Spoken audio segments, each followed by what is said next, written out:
साहेब बसून बोललात तरी चालेल ना. नाही आभारी आहे. जेवढं शक्य होईल तेवढं उभं राहून बोलतो आणि जेव्हा नाही, थोडं आताच वाटेल बसून बोललात तरी चालेल. नाही, एक खरं आहे की उभं राहून बोलल्याशिवाय जोर पण येत नाही. चालेल. पण बसून बोललो म्हणजे जोर गेला असं कोणी अर्थ काढू नये. अध्यक्ष महोदय, उठा बशाने ताकद वाढते. अध्यक्ष महोदय,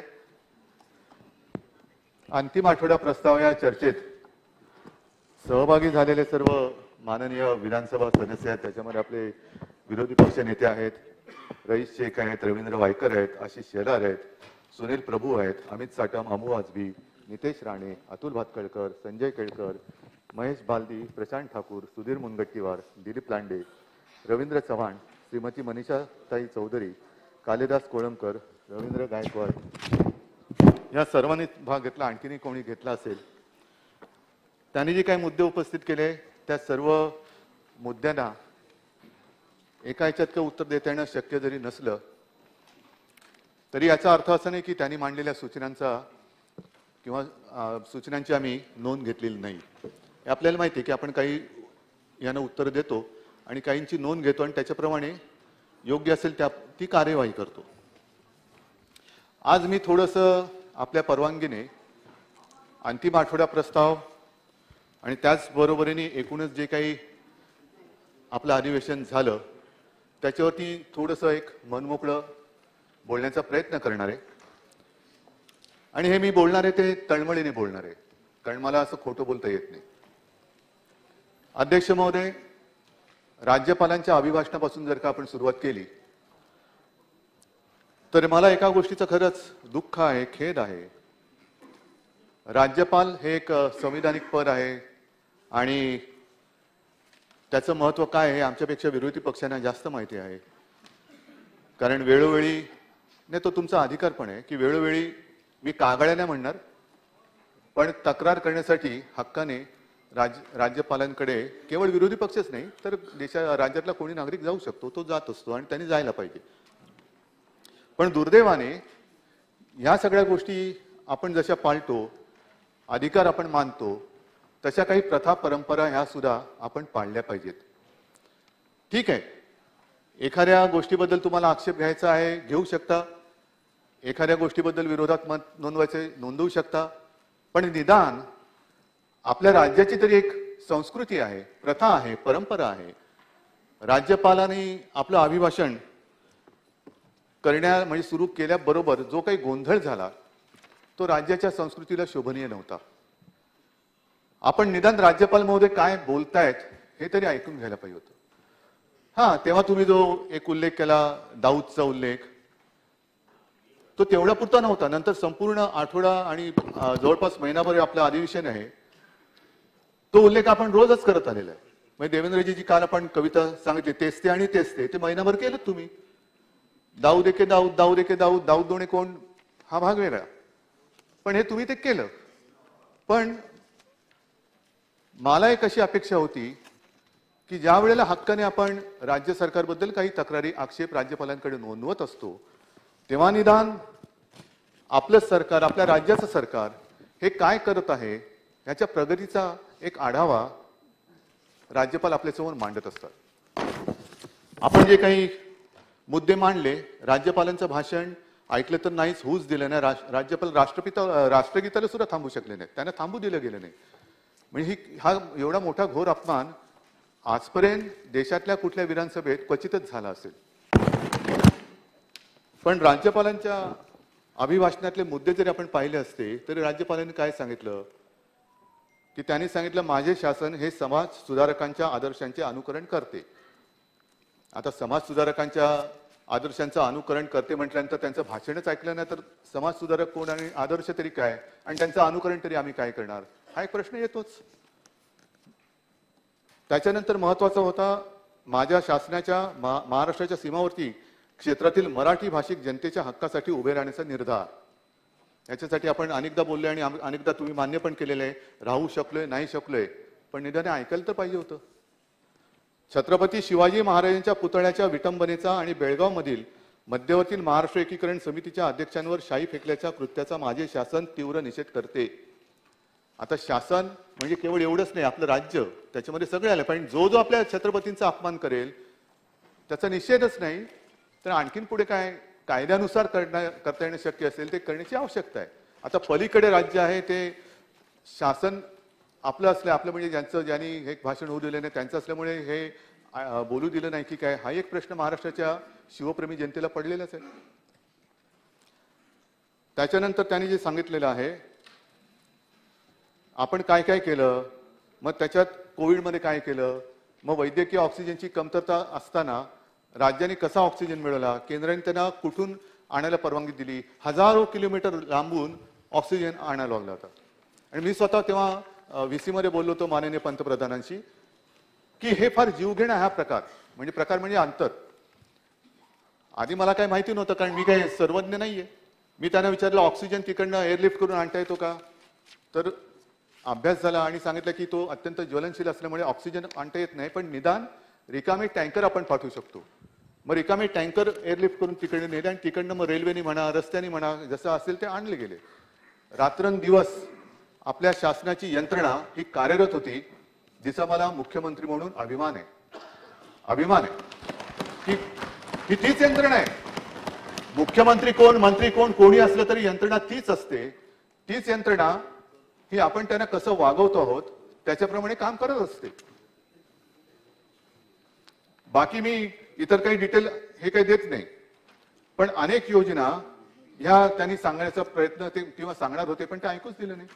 मग राज्याने काय केलं, पर्यावरण सगळेच आपलं एक जसं जेवणात आंबटवरण असतं तसं तोंडी लावायला बोलायला एक पर्यावरण हा भाग ठीक आहे, पण काम कोण करतंय, पर्यावरणाबद्दल खरंच कोणी गांभीर्याने काम करता आहे का, तर याही बाबतीत मला अभिमान वाटतो आणि आहेच. आणि तो अभिमान तुम्हालाही वाटायला काही हरकत नसावी, कारण स्कॉटलंड येथे झालेल्या 26व्या कॉप परिषदेमध्ये हवामान बदलाचा सामना करण्याचा महाराष्ट्राच्या प्रयत्नांची दखल घेतल्याने अंडर 2 कोलिशन लीडरशिप अवॉर्ड 2021 चा भाग असलेली प्रेरणादायी प्रादेशिक नेतृत्व पुरस्कार आपल्या शासनाने जिंकला आणि महाराष्ट्र हा पुरस्कार मिळवणारे भारतातील एकमेव राज्य आहे हे सांगायला मला अभिमान वाटतो, असं राज्यपाल म्हणालेले आहेत.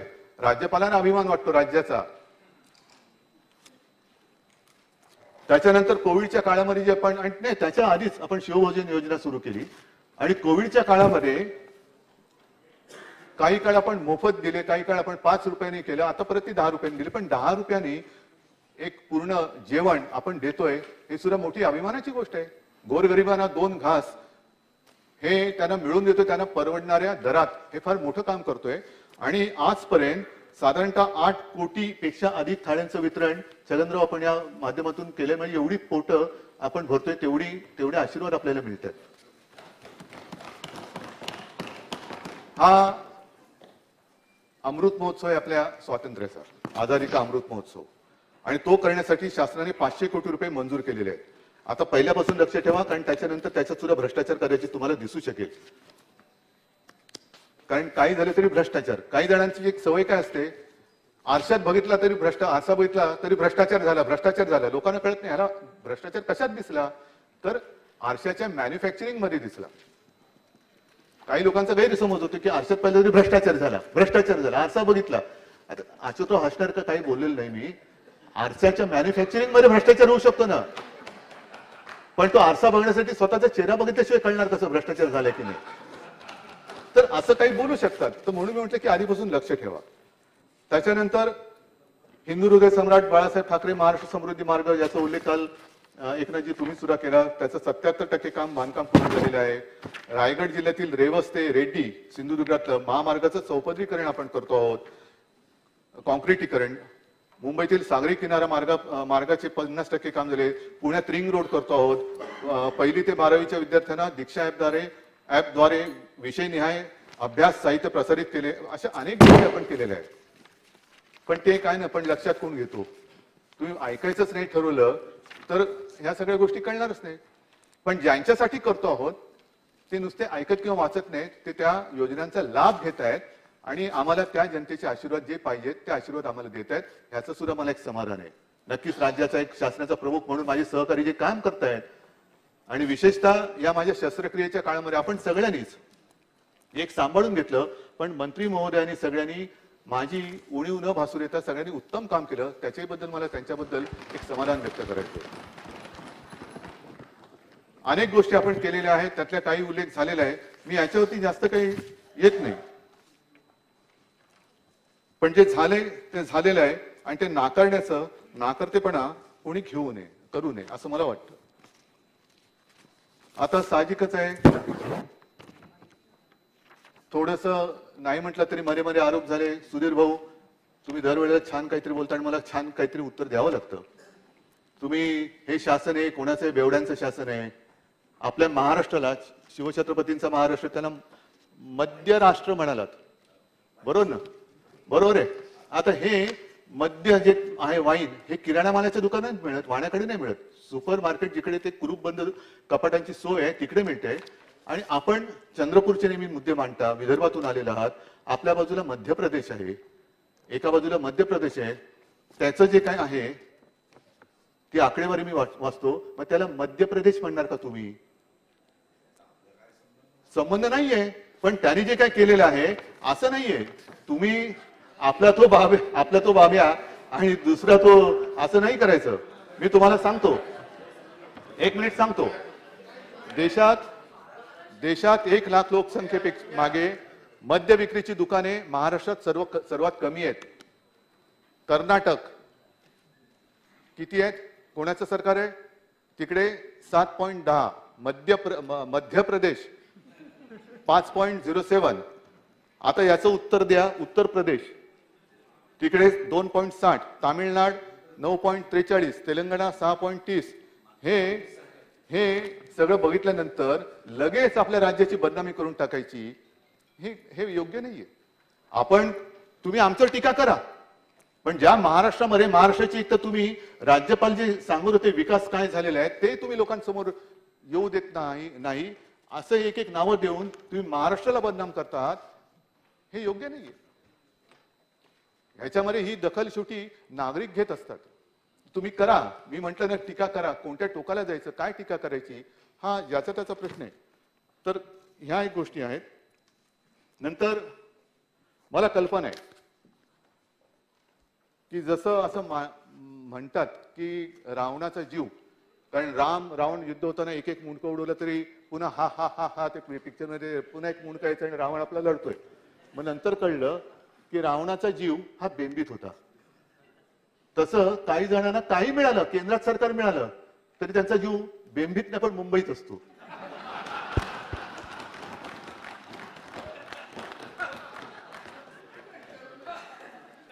तो जीव मुंबईत असल्यानंतर मी समजू शकतो, कारण मुंबई सारखं शहर नाहीये. मी स्वतः पक्का मुंबईकर आहे, मुंबईत जन्मलेला आहे. त्याच्यामुळे माझ्या शहराचा जसा राज्याचा आणि देशाचा मला अभिमान आहे, तसंच मला माझ्या मुंबईचा अभिमान आहे. आणि माझ्या मुंबईमध्ये जे काय आम्ही करणार ते जगातलं सर्वोत्तम असलंच पाहिजे, हा माझा कटाक्ष असतो. आता मुंबईसाठी काय काय केलं, हा एवढं काही ही चौवड आहे, सगळी काय वाचण्याची आवश्यकता नाहीये.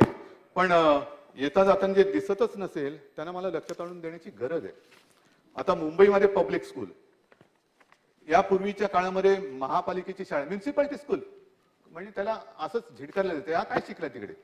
पण आज तुम्हाला अभिमानाने सांगतो मी की महापालिकेच्या शाळांमध्ये सुद्धा आपल्या पाल्याला ऍडमिशन मिळावी, प्रवेश मिळावा म्हणून बाहेर रांग लागलेली असते. ही कदाचित देशातली एकमेव महापालिका असू शकेल.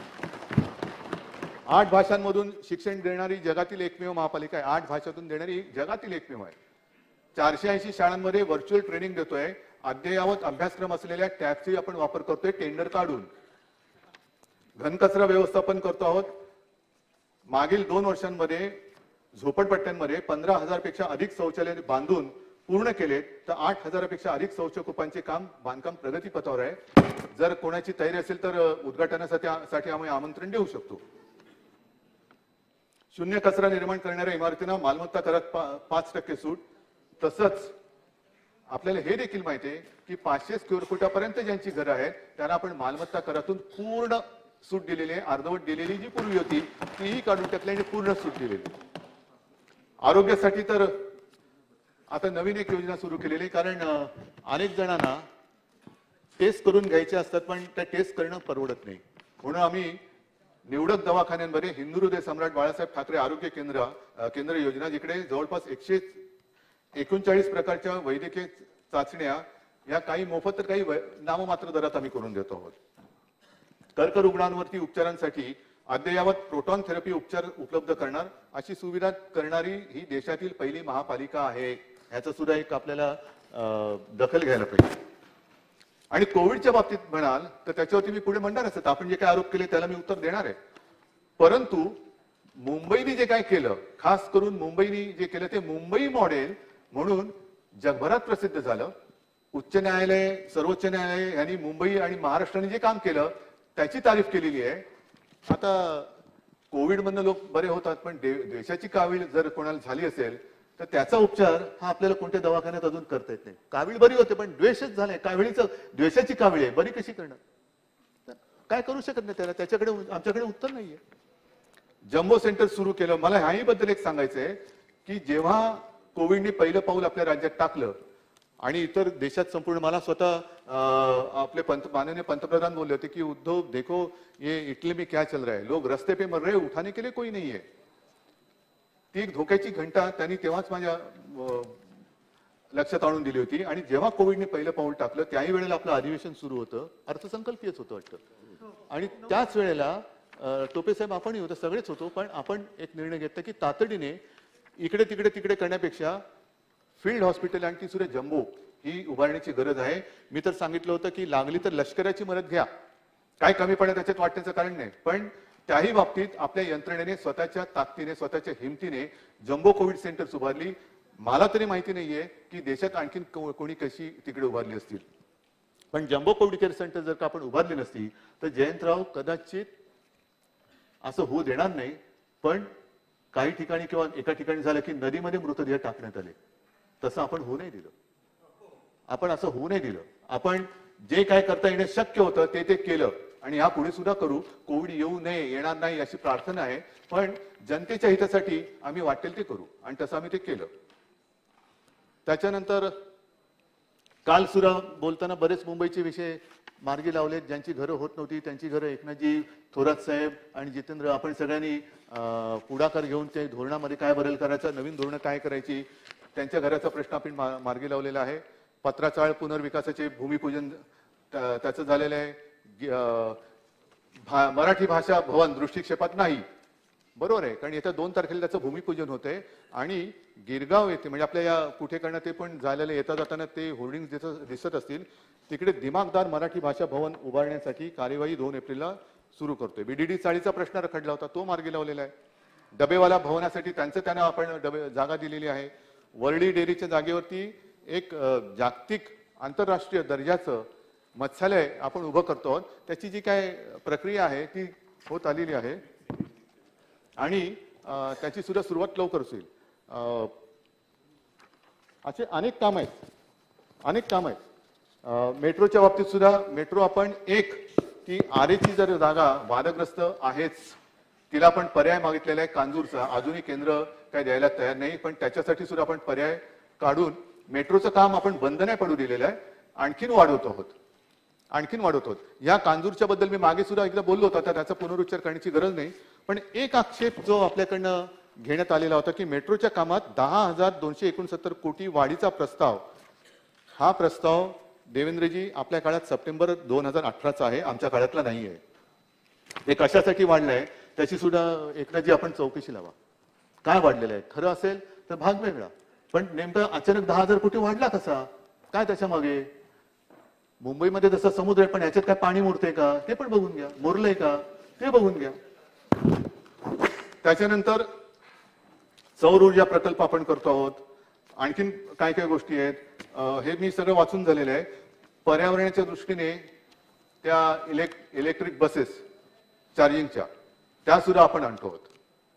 कारण एकूण येता जाताना असं मानलं जातं की काही धूम्रपान करणारे जे असतात त्यांच्या आजूबाजूला बसलो तर जेवढा धूर जाईल त्याच्यापेक्षा रस्त्यावरती जे काही गाड्या जातात हा सगळा धूर, म्हणजे हे सगळी आपली फुफ्फुसं वगैरे निकामी होत जगण्यापेक्षा वेळेमध्ये जर का आपण सुधारलो तर शाश्वत, ज्याला म्हणतो शाश्वत विकास, शाश्वत म्हणजे काय, पर्यावरणाची एकतर पर्यावरणाची हानी होऊ न देता आणि होणार असेल तर कमीत कमी हानीमध्ये हे प्रकल्प राबवायचे. अशा अनेक गोष्टी याच्यामध्ये आहेत. हे खूप आहे, म्हणजे पाहिजे असेल तर मी सगळी माहिती द्यायला तयार आहे. आता ह्या सगळ्या गोष्टी आपण इकडे बघत असताना काही गोष्टी ज्याचा उल्लेख मी काल केला की या गोष्टी अडल्यात. कशा अडल्यात तर धारावी इथला जो पुनर्विकास प्रकल्प आहे तो करायचा आहे, पण त्याच्यासाठी रेल्वेची जी 45 एकर जमीन आहे केंद्राबरोबर आम्ही पाठपुरावा करतो आहोत. अजून उत्तरे काही येत नाही, प्रश्न काही सुटत नाही. अर्धे पैसे भरून झालेत, ते मिळाल्यानंतर दुसरे पैसे द्यायचे, पण केंद्र अजून काही दाद देत नाही. मराठी भाषेला अभिजात दर्जा देण्यासाठी केंद्राकडे वारंवार पाठपुरावा करतो, काय होत नाहीये. बॉम्बे उच्च न्यायालयाचे मुंबई उच्च न्यायालय हा एक विषय आहे, त्याचा पाठपुरावा करतोय. त्याच्यानंतर मी मागे सुद्धा बोललेलो आहे की महाराष्ट्र कर्नाटक व्याप्त महाराष्ट्र जो विषय आहे तो सोडवण्यासाठी केंद्र अजून काही करत नाही, कारण ते आहे, पण केंद्र सरकार कोणाची बाजू घेते हे न्यायालयातील जर का आपण सगळं कामकाज पाहिलं तर स्पष्ट लक्षात येऊ शकतं की केंद्र सरकार पालक म्हणून त्यांनी निपक्ष भूमिका घ्यायला पाहिजे. पण केंद्र सरकार नेमकी कोणाची बाजू घेते हे कामकाज पाहिलं तर लक्षात येईल. तर असं का होतंय याच्यासाठी कोण बोलणार आहे. तर ह्या गोष्टी मुंबईच्या झालेल्या आहेत. आता दुसरा जो महत्वाचा मुद्दा, एक 2-3 आरोपांबद्दलच मी बोलणार आहे.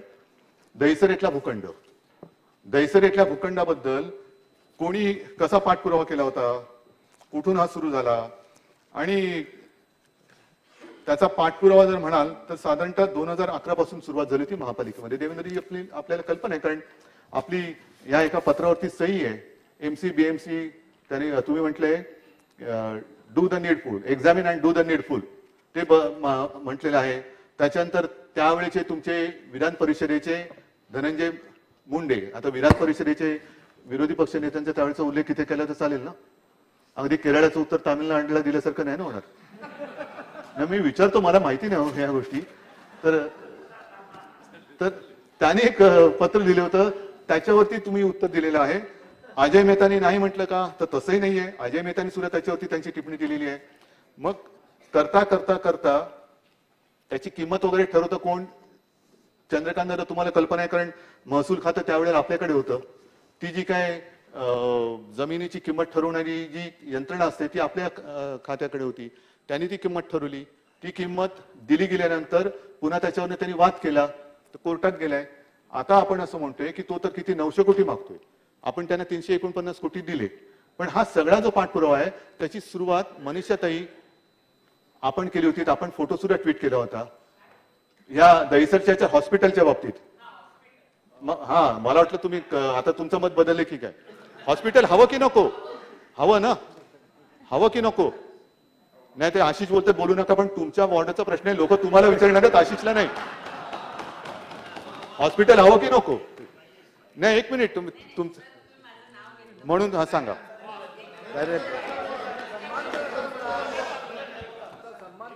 मी तुमचा सन्मान करतो, चांगली तुम्ही सूचना मांडली, मी त्याच्या बाजूचा आहे. पण आता हा वाद कोर्टात सगळा गेलेला आहे. तिकडे हॉस्पिटल व्हावं ही तुमच्याप्रमाणे आमच्या सगळ्यांची इच्छा आहे, आणि म्हणून तो भूखंड ताब्यात घेण्याचा आग्रह जसा तुमच्या पक्षाने धरला तेव्हा आम्ही सुद्धा तुमच्यासोबत, तुम्ही आमच्यासोबत महापालिकेत एकत्र होतो. इम्प्रुव्हमेंट कमिटीमध्ये मला वाटतं भालचंद्र सिरसाट यांनी तो विषय आणला आणि तो करत करत इथपर्यंत आणला. आता ह्याच्यात भ्रष्टाचार कुठे झाला? कारण कोर्टात प्रकरण आहे, उलट महापालिकेने आक्षेप घेतलेला आहे की याला वाजवीपेक्षा जास्त पैसे दिले गेलेले आहेत, आणि हे दर ठरवण्याचं काम महापालिका करत नाही, ते महसूल खात्याची जी एक यंत्रणा असते ती करते. तिने केलेलं आहे, त्यानुसार ते आपण पैसे त्याने दिले गेलेले आहेत. हा एक भाग आहे. त्याच्यानंतर कोविड काळात भ्रष्टाचार. मला खरंच एका गोष्टीचं दुःख वाटतं की महापालिकेने एवढं अप्रतिम काम केलं, आणि एपिडेमिक ऍक्ट जो आहे त्या एपिडेमिक ऍक्ट मध्ये हे स्पष्ट नमूद केलेलं आहे, ती नोंद माझ्याकडे आहे, की या काळामध्ये तुम्ही काम जे करता त्याच्याबद्दल कोणी आक्षेप घेण्याचं कारण नाही. आणि मी थोडीशी माहिती घेतली, मला आपल्याकडनं जर अधिक त्याला पुष्टी किंवा ते खोडून काढलं तर बरं होईल. प्रामाणिकपणाने सांगतो की कोविडशी लढताना माननीय पंतप्रधानांनी सुद्धा पक्षभेद विसरून सर्व राज्यांना सारखी मदत केली. मी उघड सांगतो, ह्याच्यामध्ये मी कद्रूपणा करणार नाही. काय किंमत होती पीपी किटची तेव्हा? N95 ची काय होती, मिळतच नव्हते. आणि मिळत होते ते अशा किमतीला मिळत होते, पण काही वेळेला घेण्याशिवाय पर्याय नव्हता. पण केंद्र सरकारने तेव्हा ते आपल्याला मोफत दिले काही काळ. मग केंद्राने काय केलं की एका सेक्रेटरीचा गट तयार केला आणि त्याला GFR म्हणतो, जनरल फायनान्शियल रूल्स, ते ओलांडून पलीकडे जाण्याची त्यांना मुभा दिली. ती दिल्यानंतर त्या गटाने जशी आवश्यकता, PPE किट कोण आहेत, औषधं कोणाकडनं घ्यायची, व्हेंटिलेटर्स कोणाकडनं, दुर्दैवाने व्हेंटिलेटर्स तेवढे चालले नाहीत, पण करणार काय, जे उपलब्ध होते ते घेतले, घ्यावे लागले. पण त्यांच्याशी वाटाघाटी केल्या आणि ह्या वस्तू ज्या वेळेला गरज होती त्यावेळेला त्या पुरवल्या. म्हणजे टेंडर काढली होती का, आणखीन एका कंपनीला त्यांनी ती जबाबदारी दिली होती, HLL, ही मला वाटतं त्रिवेंद्रमला आहे. तर त्यांनी सुद्धा त्या लोकांची वाटाघाटी करून त्या किमती ठरवल्या. आणि पहिली गरज आहे ना, मला एक साधं असं म्हणायचंय की समजा आपल्या समोर कोणतरी बुडतोय, आपल्याला नाही पोहता येत, त्याला काहीतरी वाचवण्यासाठी लाकूड किंवा टायर टाकला पाहिजे, तर टायरचं टेंडर काढत बसणार का, आजूबाजूला जो मिळतोय तो पहिला टायर त्याच्याकडे फेकणार. त्याचा जीव वाचवणं ही प्राथमिकता आहे. आणि तेच काम त्यावेळेला महापालिकेने केलं. आणि महापालिकेने, मी निश्चितपणाने सांगतो की एकही काम विदाऊट टेंडर केलेलं नाही. शॉर्ट नोटीस टेंडर काढली गेली आणि त्याच्यात सुद्धा जो L1 आला त्याला ते काम दिलं गेलेलं आहे. हे सुद्धा त्यांच्या मागे चौकशा. म्हणजे थोडक्यामध्ये काय, मुंबईचं जे कौतुक सगळे जे झालं, मुंबईने जी आपली धारावीमध्ये काय काम केलं, कसं किती ती झोपडपट्टी आहे सगळ्यांनाच माहिती आहे. एकेका खोलीत 8-8, 10-10 लोक राहतात. काय सुरक्षित अंतर ठेवणार आणि मास्क तरी कुठे घालणार. पण धारावी वाचवली, हे केवढं मोठं काम झालं. सगळे म्हणजे मला तेव्हा केंद्राचं पथक यायचं, ते असं थरथरलेलं असायचं, साहब कुछ भी करो धारावी को बचाना पडेगा, कुछ भी करो, आपको जो करना है करो, आप क्वारंटाईन हे करो, काय कॅम्प काढा, 2-2, 4-4 लाखांना तिकडे टाकायला लागलं तरी चालेल, पण तुम्ही काहीतरी करा. पण अभिमानाने हे सुद्धा सांगेन की महापालिकेची यंत्रणा ही महापालिका आयुक्तांपासून तळागाळातल्या त्या कर्मचाऱ्यापर्यंत धारावीत उतरली आणि त्यांनी धारावी वाचवली. ह्याचं कौतुक कोणालाच नाही. कौतुक नका करू, पण निदान एक ती जी काय म्हणे ना, घरच्या म्हातारीचे काळ, ते तरी होण्याचं पाप करू नका. महापालिकेने काम केलं. हा, जिकडे तुम्हाला वाटलं की इकडे उणी राहिली सांगा तुम्ही, पण भ्रष्टाचार केला, कुठे भ्रष्टाचार याच्यामध्ये. तसंच तुम्ही आणखीन एक जो मुद्दा काढला तो STPचा, जो शहराच्या दृष्टीने अतिशय महत्वाचा आहे आणि तो झालाच पाहिजे, तो करणारच. पण आमचं सरकार येण्याच्या आधी 8 ते 9 वेळा ही टेंडर काढून रद्द करण्यात आली. त्याची कारणं सुद्धा सगळ्यांना माहिती आहे, कारण महापालिका आम्ही बघत होतो, सत्तेत सुद्धा आम्ही तुमच्यासोबत होतो. काही वेळेला जी एक त्याला काय म्हणायचं, एक संस्था असते किंवा ज्यांच्याकडे जो अधिकार असतो, ती त्यांचे नॉर्म्स आणि निकष हे बदलत होते. म्हणून निघालेली ते याला माझ्यापेक्षा आधी त्याला जास्त माहिती. तर त्यांनी ते निकष बदलले म्हणून टेंडर आपल्याला रद्द करावी लागली. मग हे सरकार आल्यानंतर पुन्हा टेंडर काढली. त्यांच्या सगळ्या त्या नवीन बदललेल्या नियमानुसार, अत्याधुनिक तंत्रज्ञानानुसार ही सगळी नवीन टेंडर काढली. उघडल्यानंतर असं लक्षात आलं की जेवढी किंमत आपल्याला एक प्रस्तावित होती, एवढ्या किमतीमध्ये व्हायला पाहिजे, त्या किमतीच्या 60 ते 75% ही अबोव आली. 60 ते 75%. मग काय केलं, महापालिकेने IIT कडे पाठवलं की हे तुम्ही बघा, आमचं चुकले का त्यांचं चुकले. आणि त्यांनी पूर्ण अभ्यास केला, त्या लोकांचं प्रेझेंटेशन घेतलं आणि मग त्यांचा अभिप्राय दिला की महापालिकेचं चूक नाहीये, यांचं चूक आहे. मग ती टेंडर पुन्हा रद्द केली. आता पुन्हा नव्याने टेंडर काढली. नव्याने टेंडर काढल्यानंतर मधल्या काळामध्ये ह्याला जो विलंब झाला, तो विलंब कशामुळे झाला हा एक भाग झालाच.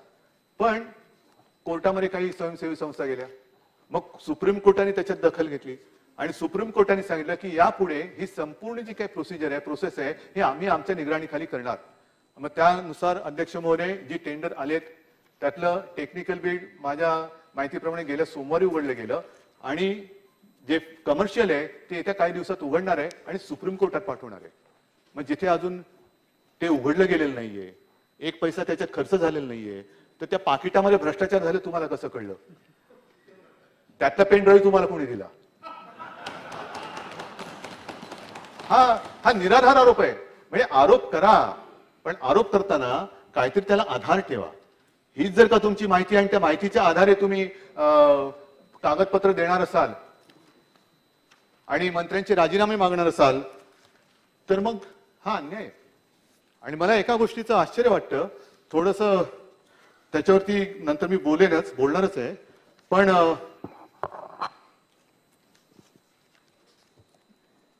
ह्या अधिवेशनाच्या सुरुवातीच्याच दिवसांमध्ये, कारण अर्थसंकल्पीय असल्यामुळे माननीय मंत्र्यांनी आपला एक पंचसूत्रीच्या आधारे सगळे जे जीवनावश्यक गोष्टी आहेत, म्हणजे आरोग्य असेल, त्याच्यानंतर रोजगार असेल, आणखीन काय असेल, त्या अनुषंगाने एक अप्रतिम असा अर्थसंकल्प मांडलेला आहे.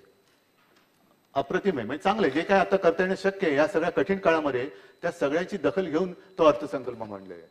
त्याचं मी काय आता पुनरुच्चार करणार नाही, कारण त्याला व्यवस्थित त्याच्यावर चर्चा झालेली आहे आणि स्वतः अर्थमंत्री मंत्री महोदयांनी त्याच्यावरती उत्तर दिलेलं आहे. आता मला काय म्हणायचंय, हे थोडं सगळं झाल्यानंतर प्रतिमा आणि बदनामी, टीका मी समजू शकतो, मी टीकेला घाबरत नाही, अजिबात नाही, आणि बदनामीला पण घाबरत नाही, कारण मी जो आहे हा असा आहे आणि तो लोकांना मला माहिती आहे मी कसा आहे, त्याच्यामुळे बदनामीला घाबरत नाही. पण बदनामी करताना कोणत्या थराला जाऊन करायची?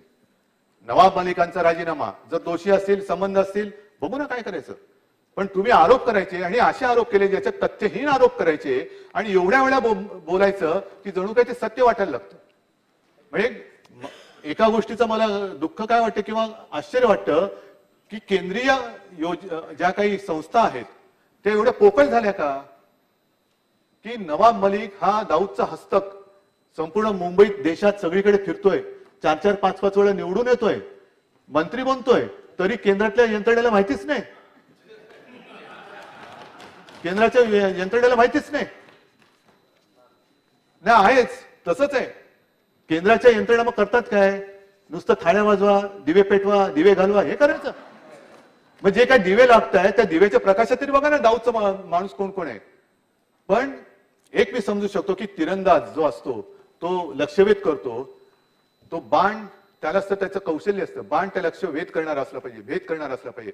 पण आता काय होतंय, त्या बाण म्हणजे त्या एजन्सीज आहेत, त्यांना हातात पकडून लक्षावरती जाऊन खुपसलं जाते की हे तुझं लक्ष आणि हे तुझं शस्त्र सगळं. म्हणजे त्याची मला देवेंद्रजी तुम्हाला खरं केंद्राने घ्यायला पाहिजे, रॉ, सीबीआय, आणखीन काय काय काय काय, म्हणजे काम अधिक वेगाने होईल, अधिक वेगाने होईल. कारण ती माहिती ईडी कडे तुम्ही दिलीत असं तुमचं मी कुठेतरी वक्तव्य वाचलं.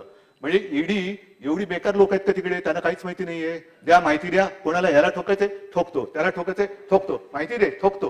म्हणजे माहिती देणारे तुम्हीच, आरोप करणारे तुम्हीच, चौकशी करणारे तुम्हीच. मग त्यांच्याप्रमाणे शिक्षा पण हेच करतात. कारण होणार काय की असे सगळे कडक केसेस करून दिल्यानंतर न्यायालय तरी काय करणार? आमचा न्यायदेवतेवरती विश्वास आहे, पण सगळं यंत्रणा ह्या अशा राबवणार, म्हणजे ती ईडी आहे का घरगडी आहे हेच माहिती नाहीये, हेच कळत नाहीये. आणि मी तसं यावेळेला अधिवेशनामध्ये मध्ये मध्ये येऊन गेलो, माझ्या ऑफिसमध्ये बसून कामं सुरू होती. पण येता जाताना हा गंमत वाटेल पण गमतीचा विषय नाहीये. कारण मी बोललो ना तेच आणि ते दाऊद आणि जुते, मला वाटलं पूर्वी एक दाऊद शूज होते, तो पण घोटाळ्यात गेला म्हणा. पण ते दाऊद शूजची एजन्सी नवीन कोणी घेतली का? कारण दाऊद आणि जुते. बरं हा दाऊद आहे कुठे हो, माहिती कोणाला? म्हणजे एखादा निवडणुकीसाठी विषय किती काळ घेणार तुम्ही?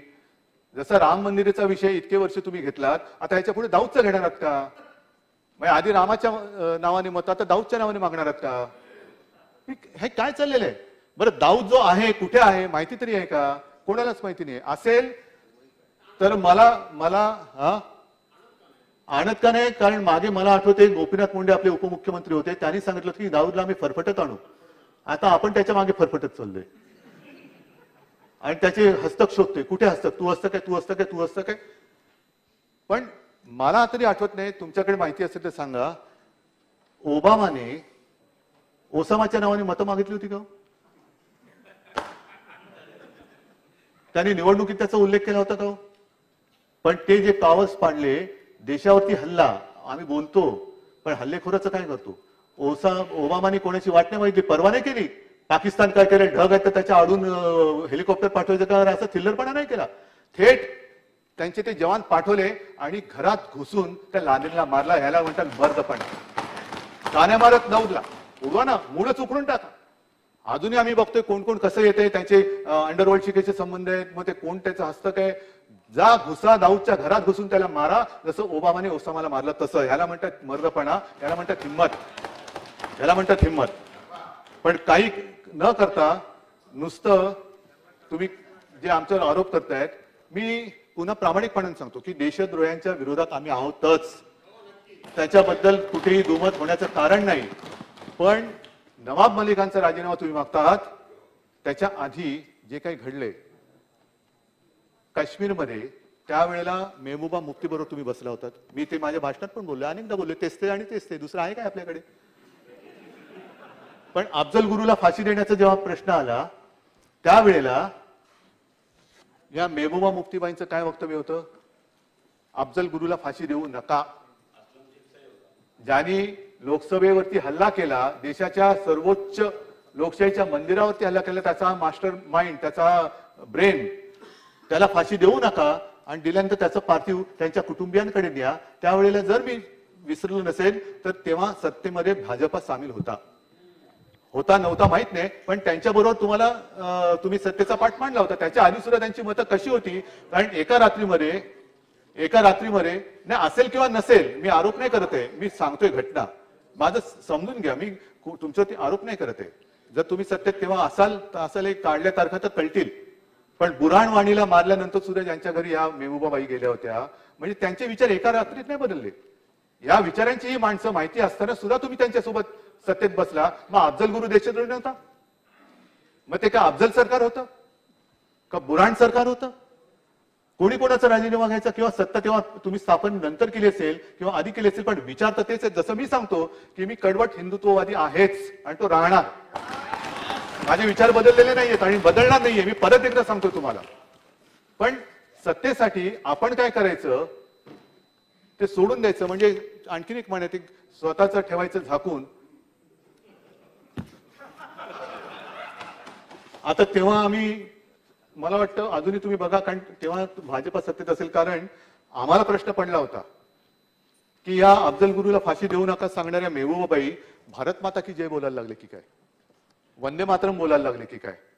बोलले असते तर आम्ही सुद्धा सत्तेत नसतो आलो, पण त्यांच्यात दर्शन घ्यायला आलो असतो आम्ही. की ते एकमेका बरोबर आल्यानंतर वंदे मातरम बोलायला लागल्या, भारत माता की जय बोलायला लागल्या. या सगळ्या गोष्टी बघितल्यानंतर आणखीन एक मुद्दा जो आहे, तो मुद्दा मुदस्सर लांबेचाच आहे. मुदस्सर लांबेचं तुम्ही सांगितलं नाही, दाऊद के लांबे हात. हे लांबे हात त्या माहीमच्या दर्ग्यामध्ये आपल्याला हार घालत असतानाच फोटो, आणि तेव्हा एक ऐतिहासिक क्षण होता तो. आणि त्या ऐतिहासिक क्षणाचे सगळे क्रांतिकारक ह्यांचे फोटो आहेत, मुदस्सर लांबे आणि सगळेजण. हे सगळे क्रांतिकारक, त्यांच्यावरची गुन्ह्याची यादी वाचा. आणि कदाचित तेव्हा आपल्याला कल्पना नसेल, कारण असं कधीतरी होतं की आपल्यासोबत कोणतरी फोटो काढतो आणि नाही, आता परवा तुम्ही माझा त्या याच्याबरोबर तो फोटो दाखवला ना, मग तसा माझा तुमच्यासोबत फोटो आहे, मोदीजींबरोबर सोबत आहे, अमितजींबरोबर सोबत आहे. त्यांनी काय होत नाही, पण किमान आपण बोलताना फोटोबद्दल काय नाही. कारण मागे एकदा असं म्हटलं होतं की फोटो कधी कोणी लग्नात फोटो काढला म्हणून काय तो त्याचे आणि त्याचे काही संबंध लावता येतील असं नाहीये. पण विशेष म्हणजे त्या नेमणुकीचं पत्र, कारण ती निवडणूक त्याची प्रक्रिया मला वाटतं दादा आपण सगळी सांगितली, पण त्याच्यावरती सही जी आहे ती सही तत्कालीन जे मंत्री होते त्यांनी हिरव्या शाहीमध्ये केलेली आहे. आता तो हिरवी शाही योगायोग असू शकेल, आणि ते म्हणजे आताचे तुमचे राष्ट्रीय सरचिटणीस विनोदजी तावडे, त्यांची सही आहे त्याच्यामध्ये. तर तो पण कागद माझ्याकडे. तर ह्या काही काही गोष्टी आपण समजून घेतल्या पाहिजेत एकमेकाला. धर की ठोक हे बरोबर नाहीये. याने कोणाचंच काय होणार नाहीये. नुसता आरोप करून राज्य चालू शकत नाही. एखाद्याला तू वाईट आहेस हे सांगण्यासाठी तू स्वतः किती चांगला आहेस हे लोकांना सांगावं लागतं, दाखवून द्यावं लागतं. तो सांगेल की हा किती वाईट आहे. पण तू काही केलं नाही. अरे मग तू तरी काय केलं ते तर सांग. पण तुम्ही जर का तेच केलं असेल कळत न कळत, मग हा कसा काय वाईट होऊ शकतो. आणि म्हणून मला असं वाटतं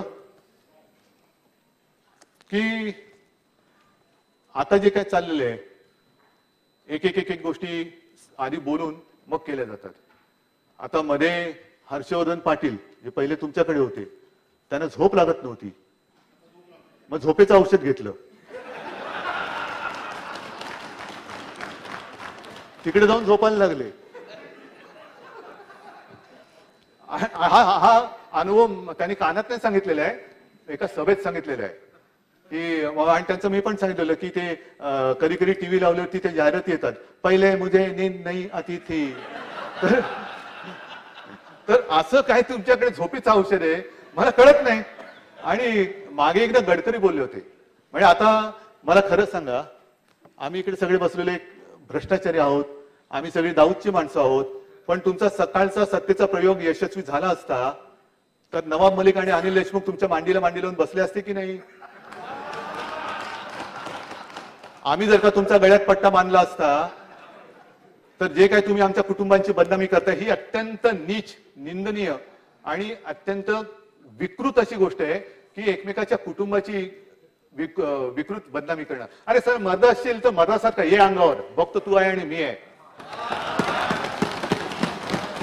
पण तुमच्या सत्तेचा दुरुपयोग करून, तुम्ही त्या संस्थांचा दुरुपयोग करून, म्हणजे महाभारतामध्ये शिखंडीचा उल्लेख आहे. तो शिखंडी कोण होता मी सांगण्याची गरज नाही. लढण्याची ताकद नाही, मग शिखंडीला मध्ये टाकलं. आता कळतच नाही शिखंडी कोण आहे आणि मर्द कोण आहे, कोण कोणाच्या आडून लढतोय. याला मर्दपणा नाही म्हणत, नामर्दपणा म्हणतात. हिंमत असेल तर समोरासमोर या आणि लढा. हे यंत्रणा वापरायच्या, घराघरातल्या कुटुंबियांना बदनाम करायचं, धाडी टाकायच्या, हे काय? आणि मागे नितीन गडकरी बोलले होते की आमच्याकडे वाल्याचा वाल्मिकी होतो, वाल्याचा वाल्मिकी होतो. मग जसं ईडीचं काम ते मनी लॉन्ड्रिंग असतं, तसं तुमच्याकडे काही ह्युमन लॉन्ड्रिंगचं काम आहे का? की बरबटलेला माणूस घ्यायचा, त्याला म्हैसूर सँडल सोप लावायचा आणि छान अत्तर बित्तर लावून झाला बघा कसा सुंदर. हे ह्युमन लॉन्ड्रिंग तुम्ही सुरू केलेलं आहे का? ह्या सगळ्या गोष्टी आहेत ना. आता एकच मला जे सांगायचंय की आता हे सगळं झालं, ह्युमन लॉन्ड्रिंग झालं, हे सगळे जे काही होत आहे हे असं समजू नका की कोण बघत नाहीये, कोणाच्या लक्षात येत नाहीये. कारण जसं आपल्या पोरांचे चाळे थेर बघू न शकणारा त्यांचा पिता आंधळा धृतराष्ट्र होता, तसा हा धृतराष्ट्र नाही, हा छत्रपतींचा लढणारा महाराष्ट्र आहे. हा महाराष्ट्र आहे, हा महाराष्ट्र आहे. आणि ह्या अशा वाटेला जाऊ नका, यातनं कोणाचंच काही होणार नाहीये, कोणाचंच भलं होणार नाहीये. आणि म्हणून मला असं वाटतं की हे सगळे जे काही चाललंय ना, हे आता मी घाबरलं म्हणून नाही सांगत आहे, त्याच्यावरती सुद्धा पुढे बोलणार आहे. पण यातनं काहीच होणार नाही. लोकांना आपण काय देणार आहोत, ही संधी आहे. अनेकांची स्वप्न इथे येण्याची असतात, ती संधी प्राप्त त्यांना होत नाहीये. आपल्याला संधी मिळालेली आहे. संधीचं सोनं करायचं का माती करायचं हे ठरवा. काय असतील ना मतभेद सांगा, काही सूचना असतील सांगा, काही नवीन कल्पना असतील सांगा, कोण आमच्यात गुन्हेगार असेल जरूर सांगा, पण उगाच काहीतरी बदनामी करू नका. आणि म्हणून मी आता जे बोलतोय की तुम्हाला सत्ता पाहिजे ना, म्हणून तुम्ही हे ताण तणाव कुटुंबियांना तणावाखाली ठेवायचं, मग ह्याला अटक करायची, त्याला बेलच मिळू द्यायचं नाही, हे सगळे चाललेत ना. चला मी या सगळ्यांच्या समोर सांगतो, तुम्हाला सत्ता पाहिजे ना, उगाच तुम्ही काही गोष्टी करू नका. पेन ड्राईव्ह गोळा करायला जाऊ नका. पेन ड्राईव्हचा खप उगाच वाटतो, ज्यांना गरज असते त्यांना मिळत नाही, त्यांना मिळत नाही, त्यांना राहू द्या. पेन ड्राईव्हची गरज नाहीये. मी म्हणतो मी तुमच्या सोबत येतो, मी येतो तुमच्यासोबत, सत्तेसाठी नाही येत. तुम्ही जे आता चाळे केलेले आहेत सगळे माझ्या कुटुंबियांची बदनामी करायची, त्यांना उगाच त्यांच्या काहीतरी काय मालमत्तेवरती टाच, आज ह्याच्यावरती टाच त्याच्यावरती टाच, ह्या टाचेला मी काही घाबरत नाही. कारण शाळेमध्ये मला छत्रपतींची कविता होती, खबरदार जर टाच मारुनी उडविन चिंधड्या राई राई एवढ्या. त्याच्यामुळे मी टाचेला नाही घाबरत. पण मी तुमच्या बरोबर येतो, टाका मला तुरुंगात, माझ्यावरती जायचं नाही. या ना मग, कुटुंबाशी कशाला बदनामी करताय? आम्ही कधी तुमच्या कुटुंबियांची बदनामी केली? कधी तुमच्या कुटुंबियांच्या काही भानगडी असतील आहेत असं म्हणत नाही, तर आम्ही काढण्याचा प्रयत्न केलेला आहे. मी येतो तुमच्या बरोबर, तुम्ही टाका तुरुंगात. मग तुमच्या फुरसतीने मग ते सगळे आरोप गोळा करा, ते पण करू नका, कारण त्याची गरज नाही. कारण खुलासे करून उपयोग नाहीये, खुलासे करून कुठे ऐकलं जात नाहीये. काही गोष्टी सादर केल्या तरी त्या नाकारल्या जातात. मग ह्याचं शेपूट त्याला, त्याचं शेपूट त्याला करून पुरावे सगळे गोळा केले जातात आणि कोर्टासमोर नेलं जातं. कोर्ट काय करणार, समोर आहेत त्याच्याप्रमाणे दे शिक्षा. पण एवढंच जर का तुम्हाला जीव जळत असेल तर मला टाका तुरुंगामध्ये, मी तयार आहे. पण एक गोष्ट लक्षात घ्या, थोडस मग मी भावनिक बोलतो आणि हिंदुत्ववादी बोलतो. तुरुंग कोणता, आर्थर रोड, तिहार वगैरे नाही. जसं बाबरी मशिदीच्या खाली राम मंदिर होती, राम जन्मभूमी, तसं जर का कृष्ण जन्मभूमीचा शोध तुम्हाला लागला असेल, तो तुरुंग असेल ना, त्या तुरुंगात मला टाका. मी कृष्णाचा अवतार नाहीये. मी कदाचित देवकीच्या पहिल्या 7 मुलांपैकी असेन, पण त्या तुरुंगात मी कृष्ण जन्माची वाट बघेन. पण मी जसं सांगतो की मी कृष्ण नाहीये, तसं तुम्ही सांगता आलं पाहिजे की तुम्ही कंस नाही आहात, नाही तर कंसामध्ये जाऊ नका. आणि ही माझी तयारी. काय तुम्हाला माझ्या कुटुंबियांनी पाप केली असतील, बाळासाहेबांनी काय उत्तर देणार? मग मी विचारतोय, बाळासाहेबांनी ज्यांना तुमच्या नेत्यानं वाचवलं ते तरी गेल्यानंतर बाळासाहेबांनी काय उत्तर देणार? ज्या वेळेला त्यांना सोबत कोणी राहू शकत नव्हतं, देशामध्ये सगळेजण सांगत होते की हे नको हे नको, तेव्हा बाळासाहेब एकटे त्यांच्या मागे राहिले होते की हे होता कामाने, हे तिकडेच राहिले पाहिजे.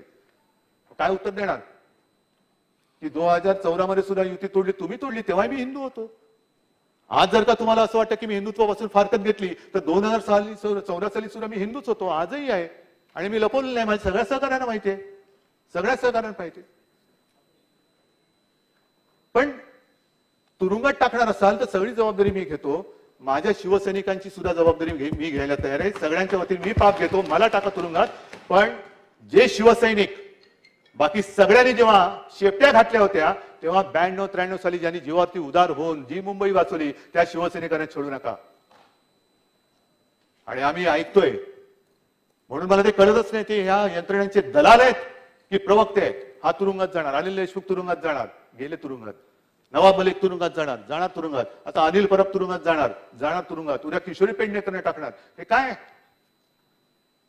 कुठे कायदा सुव्यवस्था आणि लोकशाहीचा खून, ह्याच्या पलीकडे काय आणखीन असू शकतो? अघोषित निदान इंदिरा गांधींनी तरी आणीबाणी घोषित केली होती. ही अघोषित आणीबाणी, एवढा डरपोकपणा त्यांच्यामध्ये नव्हता. डरपोकपणाने आणीबाणी नाही राबवली, घोषणा केली आणीबाणीची. चांगली वाईट हा ज्याचा तो वेगळा भाग आहे, पण एक धारिष्ट लागतं, ते धारिष्ट त्यांच्यामध्ये होतं.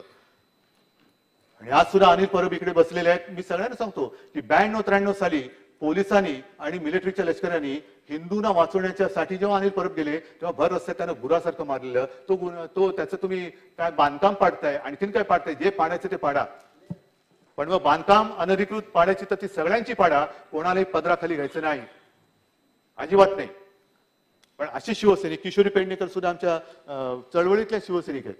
ज्या वेळेला एका व्यक्तीला बाळासाहेबांनी काढून टाकला होता 2005 ला, काढून टाकला, गेट आउट, नाही पाहिजे तू, असं अशी घाण नाही पाहिजे, तेव्हा त्यांच्यासोबत काही जण गेले होते. तेव्हा त्या निदर्शनाच्या वेळेला या किशोरी त्याच्या डोक्यात वर्णवीट मारली होती, मोठं डोकं म्हणजे जवळ खूप पडली होती, वाचल्या त्या. पण हे असे गुन्हेगार, महापालिकेमध्ये घोटाळा, मुंबई महापालिकेमध्ये घोटाळा, मग पिंपरी चिंचवडमध्ये सुद्धा त्या स्टँडिंग कमिटीच्या अध्यक्षाला घोटाळ्यामध्ये पकडलंच आहे ना. या सगळ्या गोष्टीचा म्हणून मी म्हटलं ना की वेगळेपण काय आहे हे पहिलं लक्षात घ्यायला पाहिजे. आणि म्हणून मी शेवटी एकच म्हणेन की आपण ही कविता केवळ तुमच्यासाठी नाही, माझ्यासाठी नाही. ही कविता काल तुम्ही म्हटला ती वेगळी होती. मी बहिणाबाई चौधरींची एक कविता आहे आणि ती आपल्याला सगळ्यांनी लक्षात घेण्यासारखी कविता आहे. माणूस माणूस मतलबी रे माणसा, तुले फार हवं तुझी हाका केला आशा. आता गुलाबराव, तुम्ही याचं भाषांतर मराठीत करून सांगा, कोणत्या भागातले असतील. दादा तुम्हाला पण असेल. आणि हे बाकीची मी हे वाचत नाही, कारण खूप त्यांनी वर्मी लागेल असं लिहिलेलं आहे. म्हणजे पुढचं जे आहे, मानसा मानसा तुझी नियत बेकार, तुझ्याहून बरं गोठ्यातलं जनावर. हे अशा सगळ्या गोष्टी आहे. आणि शेवट जो आहे तो फार महत्वाचा, जो तुम्ही आम्ही सगळ्यांनी लक्षात ठेवला पाहिजे. मानसा मानसा तरी होशीन माणूस, लोभासाठी, लोभ सगळ्यांनाच असतो, पण लोभासाठी झाला मानसाचा रे कानूस. आणि ही जर का आपल्या संतांची, या कवित्रींची शिकवण जर का आपण लक्षात ठेवली आणि तसं जर का वागलो, तर मला असं वाटतं जे राज्यपालांच्या अभिभाषणाच्या वेळेला झालं, जे आता जे राज्यामध्ये चालू आहे की एकमेकाची चिखलतोड करायची. आणि मला प्रसिद्धी माध्यमांना म्हणून सांगायचे, बातम्या दाखवा, जरूर दाखवा, पण कोणाचं तरी आयुष्य उद्ध्वस्त होईल अशा प्रकारे जी एक बदनामी केली जाते, तिला तरी निदान आपण साथ सोबत देऊ नका. आयुष्य उद्ध्वस्त होतात आणि कालांतराने कळतं आणि ह्याच्यामध्ये काही नव्हतंच. तर ही एक माणुसकी, आपण सत्ताधारी असू विरोधी असू, पण या देशाचे एक नागरिक आहोत, एवढीच तशी वागा, एवढीच माझी एक विनंती आहे. धन्यवाद. जय हिंद, जय महाराष्ट्र.